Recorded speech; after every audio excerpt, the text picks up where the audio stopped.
Do not let your guard down, okay? I mean it.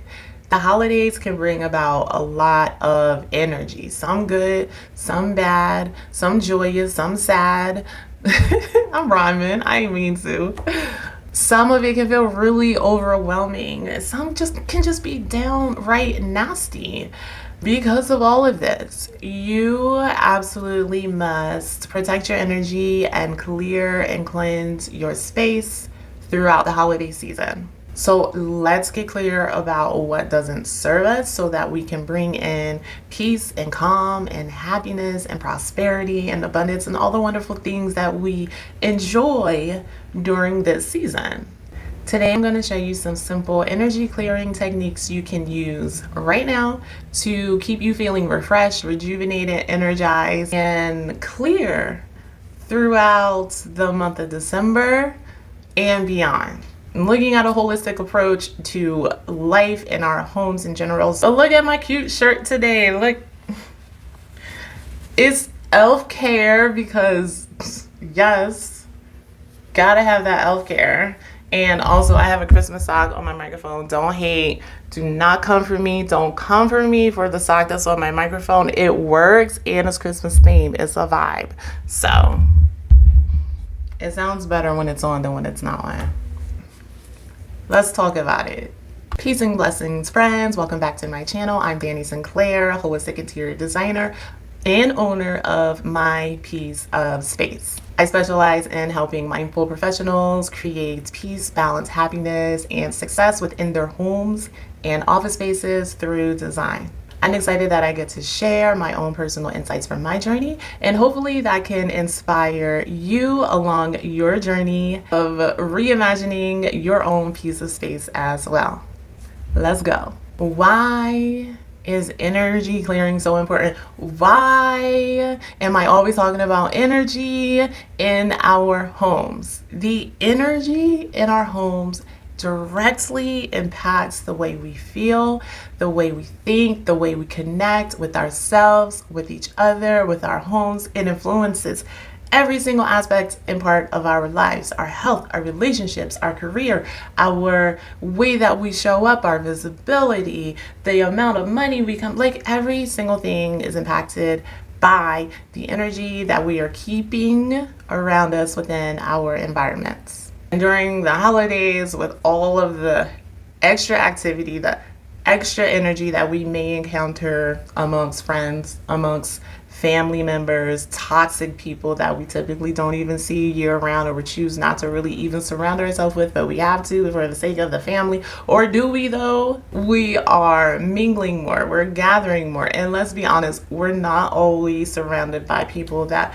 we want to be all the time. So this is why it's really important for us to be mindful of our own energy, to stay centered in our own energy, and to make sure that we are regularly clearing and cleansing the energy from all of these other energetic bodies from our own homes. Ways that you may know that you're holding on to someone else's energy is if you're feeling low energy, lethargy, you're feeling heavy, stuck, stagnant, and it's typically not your own energy. If you're constantly waking up tired, sad, depressed, and it's more than situational. You know, these are feelings and emotions. These are signs that that is not your energy and you may need to release it.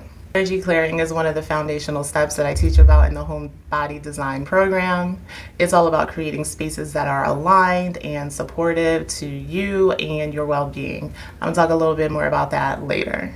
I have 5 steps to energetically cleansing and clearing your space. Take what resonates, leave behind what does not. I'm showing you what I do and what works for me, but let your intuition be your guide as far as what you would like to practice and bring into your home.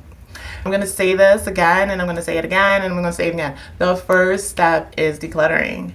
Get used to me saying decluttering. Get used to hearing about me saying decluttering is the first step. Decluttering is absolutely the first step of every process that I do and teach about, because in order for you to bring in positive energy, you have to make space for the energy to come into.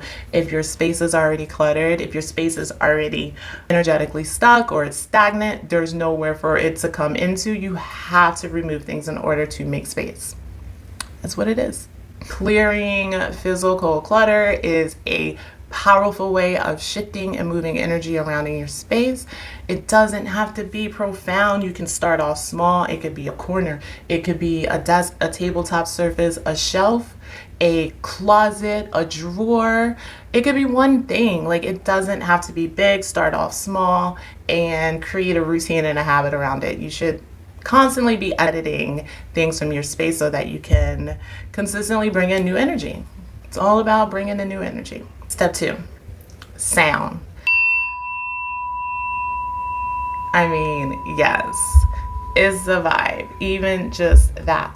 So this is probably my favorite part of the process, is creating sound and bringing sound into your space. You can do this with music if it is intentional, but I like to use bells, I like to use chimes, because the sound vibrations of bells, bowls, chimes, and the like break up heavy energy, helps to disperse the energy and break it up so it's easier for you to move it out. So I have an example of one of my sound bowls here. Also, another tool that I use, I brought this in several Christmases ago and just have not moved it because it just feels right. Like, you know, with energy, you just know it feels right. The doors, the jingles, the bells, having bells at your door in feng shui is a really good way to call your energy to you, and it is another good way of dispersing negative energy. So if you're keeping this at your door, every time your door opens or closes, whatever that might be coming in or exiting is going to get energetically broken up, awakened by the bells, either to be dispersed or to bring them in. So you can set an intention for these. So if you want to say, I want to awaken prosperity, and every time this bell jingles, that's money coming to me. Money is jingling on my way. So you can use bells, bowls, jingles, focus on corners, focus on dark spaces, focus behind furniture, in closets, anywhere that just does not get a lot of activity. That's where you want to wake up the energy in those spaces. You can clap. The sound vibrations of clapping works very well too. You can stomp, you can sing, you can talk. Anything that is using the vibrations of sound is going to awaken heavy, stagnant energy from your home. And so once you have awakened that energy, the next step you want to do is step 3. Now, I know we've all seen these at Trader Joe's. They smell so good. You have your cinnamon broom. So these are really popular this time of year. They smell amazing. They make our home smell good, but they are also serve as a way to clear and ward off energy. So anytime you're feeling like that energy is feeling kind of stagnant, you've used your bells and your chimes to awaken that energy, and then you can just go in the corners, sweep up, sweep those energies away. Make sure you're working from the back of your home to the front of your home and just sweep that energy away. Make sure that it is not lingering in your space. This actually is a broom I purchased about a year ago. The smells do tend to fade, but once they do, all you got to do is add some more oil to them and bring it right back. And now, step 4. Okay, so I know I said like the sound was favorite. I don't know, like these two come in, like they tie in number 1 with the sound, and the cleanse is smudging. This is a cedar smudge stick, which I like to use instead of sage. It smells so good, and it goes along the theme of the evergreen, you know, along with the pines and the junipers and the cypress. Smells so good. They're like winter green essence. I love using alternatives to sage because sage is a Native American ceremonial, and there are just so many different herbs that can be used that are not overused, over harvested, and mindful to the Native American cultures. It smells so good. It smells so amazing. So amazing. What did I say this was? Cedar? Cedar. Cedar. I think it's cedar. So when smudging, for those who may not know, you want to start at your front door, have your doors and windows open while you're doing this so that the negative energy can escape through your home, and move clockwise around your home, inviting in fresh positive energy and clearing out any negative or stagnant energy. I do have a few videos on how to smudge your space and what smudging herbs I love to use that are not sage, so you can tune into those if you want more information about that, and be safe and mindful of burning within your homes. So for those who may not like the smoke, you can also use an aura spray, which I tend to love as well. This is really good to keep handy, to keep in office environments, cars, keep it in your purse, anywhere that you might want to have some opportunity to have it around you, or you are sensitive to smoke or don't like smoke. So I make these myself, but you can buy aura sprays anywhere. I typically use a blend of witch hazel and essential oils. I will also use a blend of sea salt and water with essential oils. There's many different ways. You can look on YouTube if you want. I could do a video, a tutorial on how to make your own aura spray, but the intention is the same, the clearing the energy is the same, and you can just walk around spraying, smudging, releasing negative energy, and welcoming positivity back into your space. Step 5, welcome in peace and blessings into our space.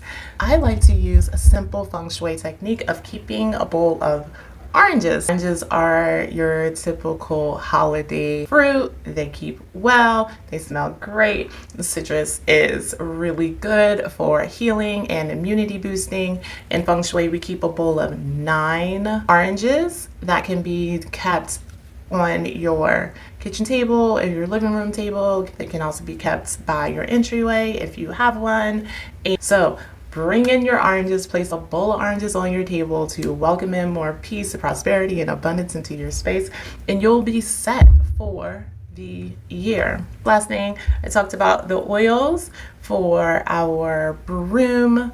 Gotta love me some clove. Clove, one of my favorite oils. Also another really good oil for welcoming peace, abundance, prosperity, protection, grounding. The clove, I get it going all year. Actually, I will do a clove oil mixed with an orange oil, and that's like my standard typical holiday season essential oil blend is clove and bergamot, or clove and sweet orange.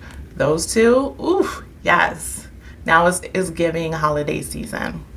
For this holiday season and all the days here on after, I want you to take a moment to become aware of how the energy within your space is feeling, and if you're noticing that it feels a little awkward, a little heavy, a little stiff, then you might need an energetic shift. You can follow those steps to breathe a bit of fresh air into your space, into your home, and into your soul. And if you're feeling stuck, overwhelmed, or disconnected in your own home, and you're ready to dive deeper into designing a space that truly supports your energy, check out my home body design program. The doors are opening January 21st of 2025. It is a 6-week virtual hands-on program that is designed to help you transform a single room into a space that feels fully aligned, peaceful, and uniquely you. You get to work alongside me and a small group of other mindful women who are intentional about design, energy alignment, and could use a little personal guidance into creating not only a beautiful space, but one that feels more grounded and supported in your daily life. If that sounds like something that you're interested in, enrollment is open now. You can follow the link listed below. Holiday rates are available. You will find that in the link on the website. Don't wait. Let's realign your space, your home, and your energy. I look forward to seeing you the next time or tomorrow because it's Vlogmas. Peace and blessings, friends. I'll see you soon.